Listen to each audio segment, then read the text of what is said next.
Many believe that the future of technology will be about more smart devices, more personal data, more AI. But if you look at societal trends, you may observe something completely different. Have you noticed that Amnesty International is increasingly critical about the technology industry? Notice the increasing privacy regulations. Notice the increasing number of people who quit WhatsApp, including Elon Musk. We are likely approaching the end of large-scale personal data collection. After this talk, you will have a more advanced understanding of where the future of technology can go and what opportunities this will bring.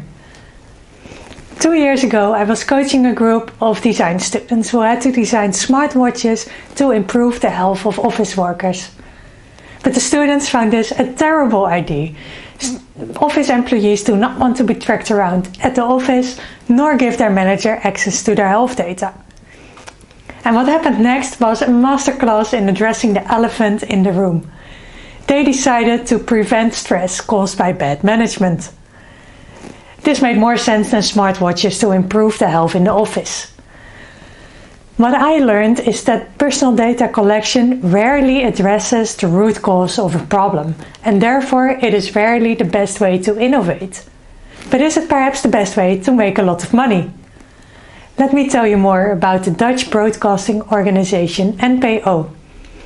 In 2018, the NPO faced a serious problem because 90% of their website visitors declined advertisement cookies.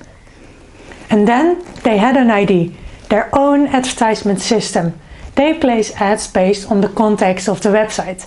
For example, an advertisement for a trip to Japan could be placed on an article about how Japan is working on a tourist visa during Corona times. What happened next changed everything. Their advertisement revenues went up by 37%. And they no longer have fake Bitcoin advertisements on their site. They make better products and more money without personal data.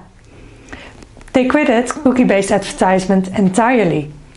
But is there any chance to see serious competition to a Google or a Microsoft, perhaps in 30 years from now? I keep an eye out on Nextcloud, which replaced Zoom, Slack, Google Drive, Google Docs and Miro in my organization. It is free, open source, and you own your own data because you have to host it on your own server like a Raspberry Pi. The installation procedure was not a piece of cake, but now I use it every day. Nextcloud is the Microsoft Office of the future. Google, Facebook, Microsoft may look as unbeatable as Nokia did back in 2007, but the question is, how long do we keep this up? Once they start losing market share, this would be a serious milestone for change. In 1991, exactly 30 years ago, Mark Weiser wrote a paper about how in the future one would have so many computers, so many sensors, so many that one could speak of smart dust. Smart dust was possibly a brilliant idea in the previous century before people had the internet. But we still live this vision. We still want more computers. We still want more AI. And now human rights organizations are rightfully critical about the technology industry for systematically violating a human right, the human right of privacy.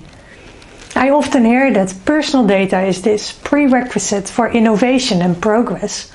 But can we really speak of progress if our methods require the violation of a human right? No.